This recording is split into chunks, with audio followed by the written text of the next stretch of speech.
She was only 11. Little girl who still believed the world was a safe place. Her days were filled with homework, cartoons, and the sound of her mom calling her in for dinner. She had no idea that monsters don't just live under beds. Sometimes they live right next door. It was supposed to be just another afternoon. The sun was out, school was over, and all she had to do was walk home. A short, familiar path she had taken 100 times before. She waved goodbye to her classmates, clutching her little backpack, her mind probably filled with thoughts of what snacks she'd eat when she got home.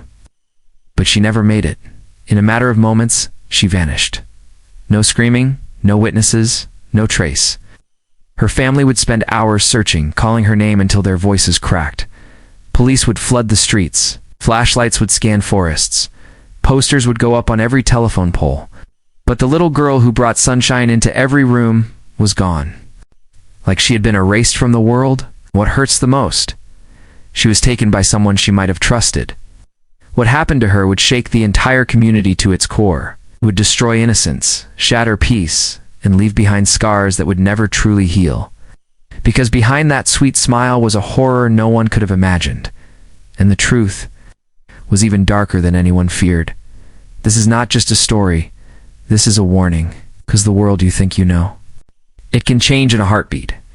Before we go any deeper into this heartbreaking story, I want to ask you something. If you believe that every lost voice deserves to be heard, if you think every innocent soul taken too soon deserves justice, then please, take a moment to subscribe to this channel. Because here, we don't just tell stories. We honor real lives, we speak the truth, and we bring light to the darkest corners where others stay silent. Your one click helps keep these stories alive. It keeps their memory from fading. And maybe, just maybe, it helps stop the next tragedy before it happens. So hit that subscribe button. Turn on the notification bell and join me as we uncover the truth behind what really happened to a little girl who just wanted to come home. Her name was Alicia Jane Waters, and to those who knew her, she was a beam of sunlight wrapped in a little girl's body. She was just 11 years old, but her spirit was older than her years. She asked deep questions about life. She cared too much, felt everything a little more, and gave love so easily to everyone around her. She was the kind of child who hugged her teachers at the end of the school day and told her mom she loved her every single night, without needing to be asked. Alicia lived with her family in Wabash, Indiana, a small American town tucked between quiet roads, green fields, and friendly neighbors. It was the kind of place where porch lights blinked goodnight, where families went to church on Sundays, and where little kids rode bikes till the sun dipped behind the trees. Safe, predictable, peaceful. Her father worked at a local auto shop, strong hands, kind eyes, and her mother was a nurse who always came home with tired feet and stories about helping people. Alicia had two older brothers who teased her in the way only brothers can, but who also watched over her like silent protectors. Their house was modest, a two-story with white shutters and a swing on the front porch. And inside, it echoed with the kind of laughter that only a happy family can create. Walls lined with crayon drawings, fridge filled with school awards and family photos. A little calendar where Alicia had circled her upcoming birthday in bright red marker. July 19th, just a few weeks away. She loved the color yellow, the smell of rain, and the way her cat curled up beside her, while she read books about faraway lands. She collected stickers. She believed in magic. And she still thought that the world was mostly good. Every morning, she'd walk to school wearing her favorite blue hoodie, a small backpack slung over her shoulder, waving to old Mr. Henderson, who watered his lawn at the same time every day. She'd pass the same row of houses, hear the same dogs barking, step on the same sidewalk cracks just for fun. It was routine. It was normal. It was her world. That's what makes it so terrifying. Because when bad things happen in big cities, we tell ourselves, it's just the way the world works. But when evil finds its way into a town like Wabash, a town built on trust and quiet, it does indeed just break hearts. It shatters the illusion of safety for everyone. On the outside, everything looked fine. No storms, no warning signs. Just another warm day in June, filled with sunshine and routine.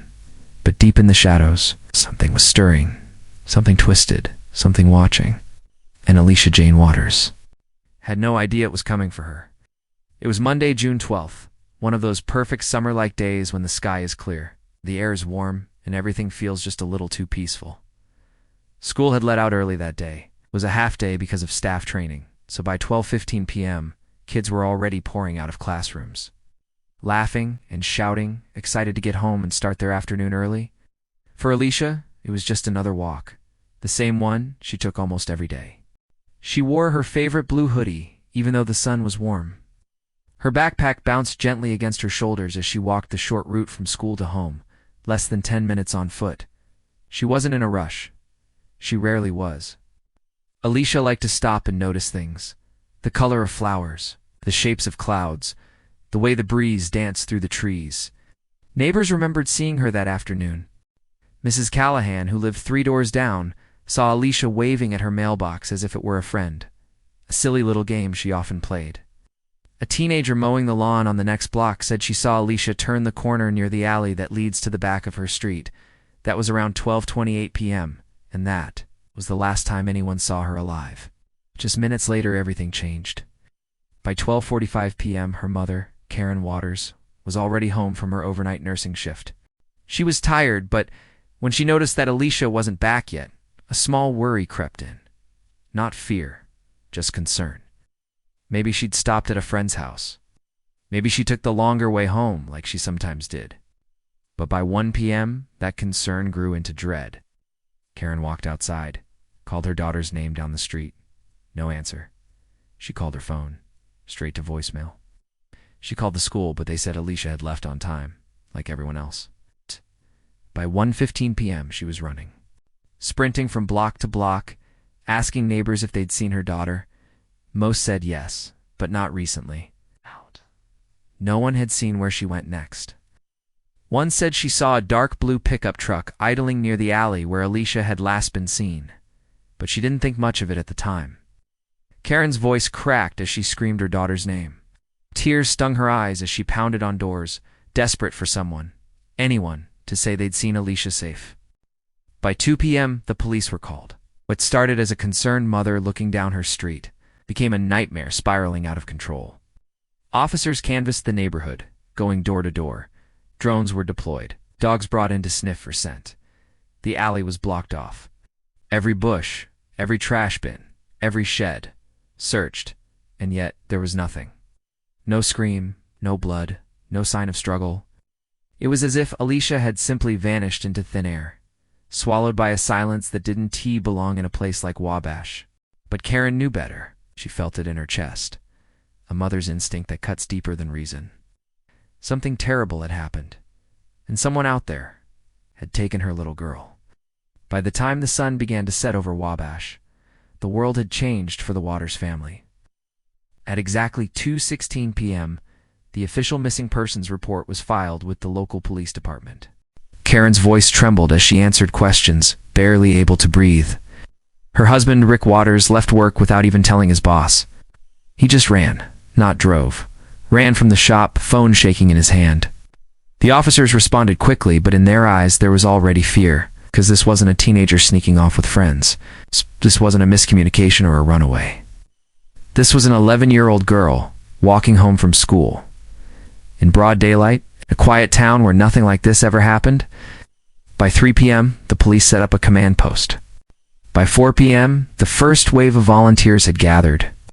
It started with neighbors, people who had watched Alicia grow up. Mothers, fathers, students, church members. Then came total strangers, some from towns over holding flashlights, printing out missing posters, forming lines to sweep through fields and wooded areas behind the houses. Flyers covered every pole, store window, gas station wall. Missing, Alicia Jane Waters. Age 11, last seen wearing a blue hoodie, brown hair, brown eyes. Please help. Local businesses donated food and bottled water for searchers. The high school opened its gym as a search HQ. People brought maps, radios, cell phone chargers. No one wanted to go home. No one wanted to rest. That night, the local news stations broke the story. Breaking. 11-year-old girl missing in Wabash. Police suspect abduction. Within hours, social media exploded. Hashtags like #FindAlicia and #BringHerHome began trending. Friends and strangers alike began sharing her photo, that smiling school picture with her missing front tooth, begging others to keep an eye out to report anything strange. Her parents recorded a video plea, barely holding it together. Karen held Alicia's favorite stuffed animal in her hands as she spoke through sobs. "She's our baby. She's sweet and smart, and she would never run away. Please, if you know anything, I'm begging you, please bring our daughter home." Thousands watched. Thousands shared. Still the hours passed. Then days, and nothing. Every day that followed blurred together like a long waking nightmare. Helicopters scanned the forests. Dogs tracked trails that led nowhere. Volunteers walked miles and miles, calling out a name that echoed back in silence. At night, candles lit up driveways. People gathered for vigils, clutching signs and photos, some holding back tears, others unable to. One woman from a neighboring town, who had never even met the Waters family, whispered, "I have a daughter her age. Can't sleep knowing she's still out there." And that's the thing. It wasn't just one family's pain anymore. It was an entire town shaken to its core. Children were kept home from school. Parents locked their doors for the first time. What was once a place of peace is now a place haunted by one question. If Alicia isn't safe here, are any of our kids? The entire community was holding its breath, clinging to hope. But behind every tear-streaked prayer, there was a chilling fear settling in deeper with each passing day. What if it was already too late? The first 48 hours are the most critical in any missing child case. And for Alicia Jane Waters, the clock was already ticking. The police worked around the clock, barely sleeping, knowing that every second lost could be the difference between hope and tragedy. They started where anyone would. Her last known steps. They retraced her walk home from school, block by block, questioning every neighbor, every mail carrier, every passerby. Some said they saw her. Some weren't sure. Others said they saw nothing at all. Then came the surveillance footage. Cameras from nearby gas stations and doorbell recordings were collected. Most showed normal activity, until one clip stood out. A blurry video captured from a home security cam just one block from the alley where Alicia was last seen in the footage. Grainy. Distant. A blue pickup truck could be seen driving slowly past. Then it stops. It idles, and after a few minutes, it pulls away. The timing matched perfectly. That clip was recorded at 12:30 p.m. Just 2 minutes after the last confirmed sighting of Alicia. The truck had no plates visible. The driver couldn't be identified, but to investigators, it was their first real lead. The search shifted. Police issued a bolo alert. Be on the lookout for any vehicles matching that description. Every truck matching that color within a 50-mile radius was tracked and checked. Then came the digital trail. Alicia didn't own a phone, but her parents said she occasionally borrowed her mom's to play games or send voice notes to her cousins. They pulled records. No calls. No pings. Nothing after 12:11 p.m., but they did find something strange. At 12:32 p.m., someone connected to the family's Wi-Fi from a strange mobile device. A device they didn't recognize. It only connected for 8 seconds, then disappeared. It was too quick to trace. But it suggested someone had come close to their home, possibly trying to access something. A chilling clue. A digital fingerprint left behind. Then, false hope began pouring in. KP people called in tips from nearby towns, saying they saw girls who looked like her at diners, malls, parks. Police followed each one. Every time it ended in heartbreak. The girls weren't Alicia. They never were. And just when things seemed to stall, a name surfaced. Douglas Avery, a 46-year-old man. Lived just 6 blocks from the Waters family. He kept to himself. Rarely spoke. Drove an old blue Chevy pickup, according to neighbors. He had a record. 2 arrests in the early 2000s for suspicious behavior involving minors.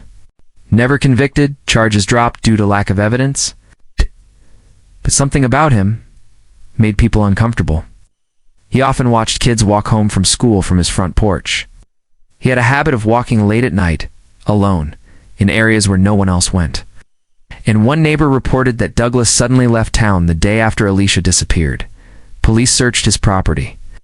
Inside his garage, they found heavy-duty trash bags, duct tape, zip ties. Nothing illegal, but nothing a man living alone should really need. In his computer history, searches for how long before police find a missing child, and fastest way to get rid of evidence sent chills down the investigators' spines. Still, no solid proof. No DNA, no confession, just suspicions. But to Karen and Rick Waters, that wasn't good enough. They knew. In their hearts, they knew. Their daughter hadn't run away. She hadn't just gotten lost. Someone took her. Someone planned it. Now the truth was starting to crack open. But what lay underneath was darker than anyone could have imagined. It had been 10 days. 10 long, sleepless, torturous days since Alicia disappeared. And for her parents, it felt like 10 years. The flyers were fading. The vigils were quieter. The search parties, smaller. Got the pain. It was louder than ever. And then came the call. On the morning of June 22nd, a local hiker named Tommy Reynolds was walking along the Cedar Ridge Trail, a narrow path just 20 minutes from Wabash. It wasn't a popular place, overgrown, silent, tucked behind a dense patch of woods. The kind of place no one really went anymore. Said he noticed something off the path, something that didn't belong. A flash of blue, like clothing. He moved closer, thinking maybe it was trash, a blanket, a jacket. But what he found made him fall to his knees. It was Alicia's hoodie, crumbled, dirty, torn at the sleeve, and beneath a shallow mound of leaves and soil was the small, lifeless body of an 11-year-old girl. It's barely recognizable, but unmistakably her. She was gone. The news hit the town like a bomb, and Karen was told. She screamed so loud, officers outside the station heard her. She collapsed to the floor, clutching a photo of Alicia, whispering, "No, no, no, no, not my baby, not like this." Rick didn't speak. He just stared out the window, tears sliding down his face, fists clenched so tight his knuckles turned white. The autopsy confirmed the truth. She had been asphyxiated, suffocated. No signs of prolonged torture, no broken bones. It was fast, quiet, cold, and in some twisted way. That was the only mercy in this monster's act. But inside her hoodie pocket, they found something. A single dog tag. Worn, scratched, with the initials D.A. Douglas Avery. It was the mistake that cracked everything wide open. Police immediately obtained a warrant for Douglas's new location, an old trailer outside of Greenville, 3 towns over. He had relocated within 36 hours of the disappearance, claiming he needed a change of scenery. But when officers broke through, he didn't resist, just sat there. Calm, silent, like he knew it was coming. In the back room, they found Alicia's school ID tucked in a drawer. Next to it, a folder of newspaper clippings about the case. Next to that, a map of Wabash, marked in red circles. Her route to school, the alley, his house. He had watched her, tracked her, planned it. Under interrogation, he barely spoke.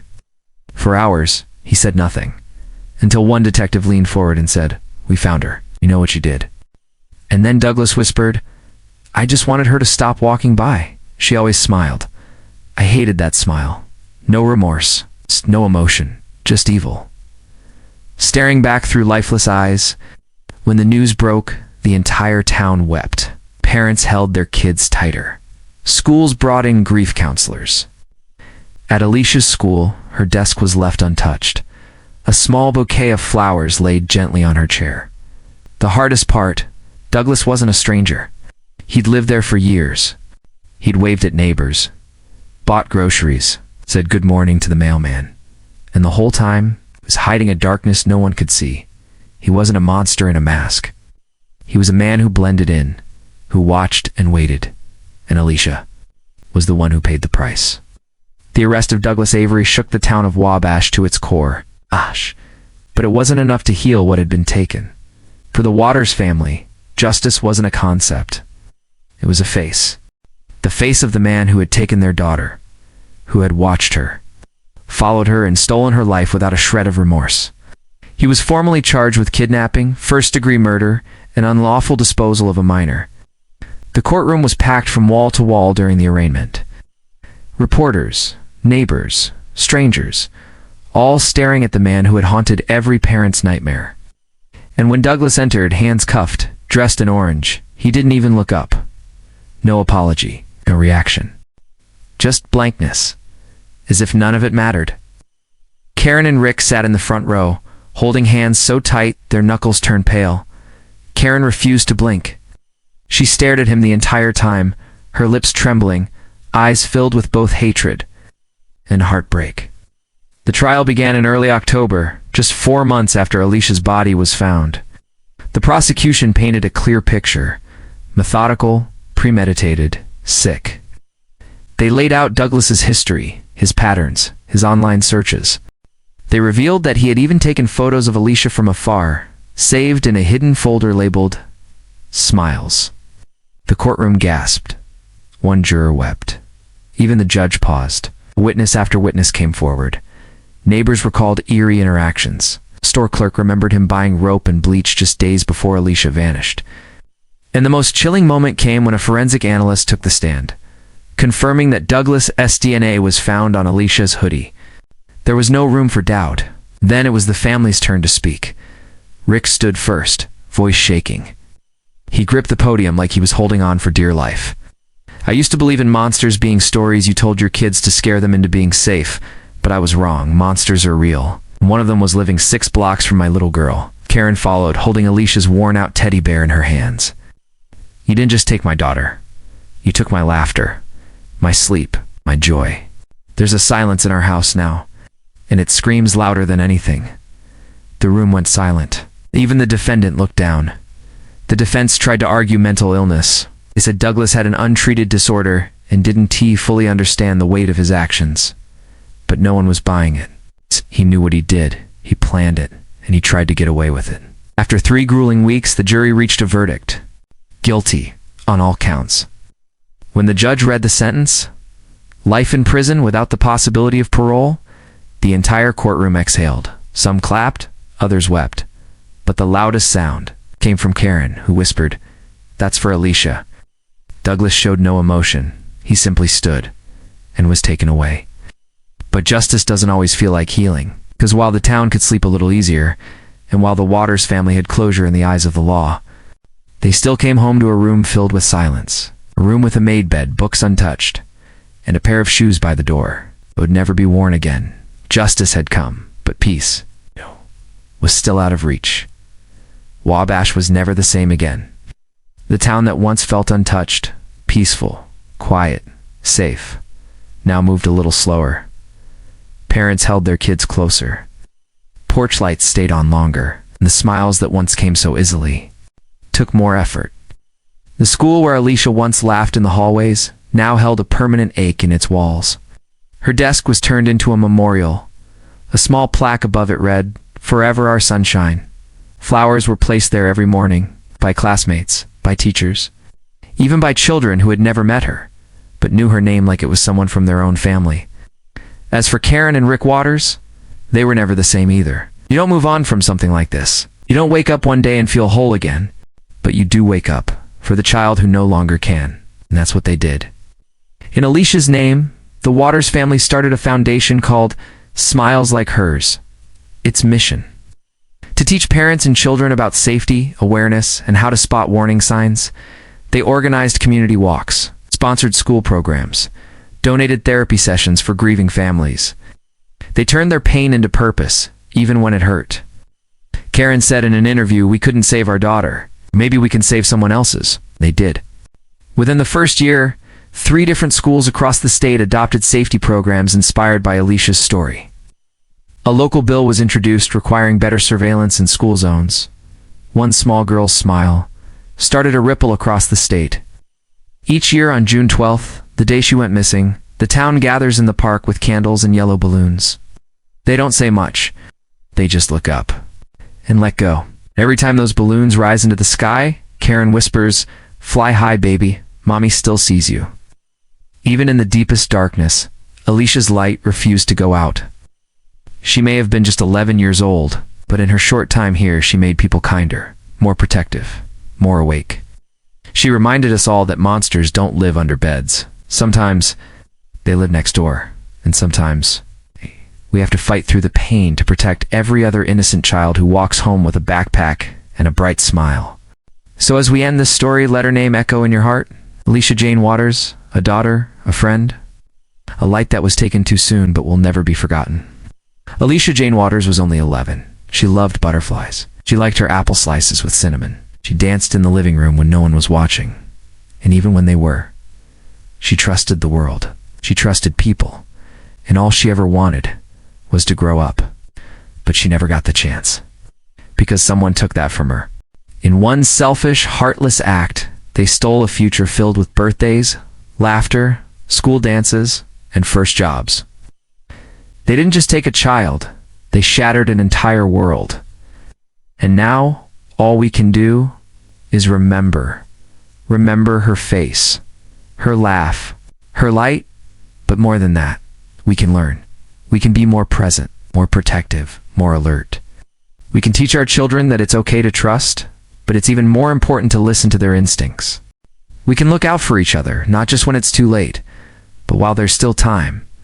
Because the truth is, there are more Alicias out there, more children walking home with headphones in, humming to their favorite song, thinking the world is good, and it should be good. But it's on us to make it that way. So if this story touched you, if you felt your heart break like we did, please subscribe, share, and spread her story. Let her name echo far beyond her hometown. Let her light reach people she never got the chance to meet, because Alicia mattered, and her story should never be forgotten.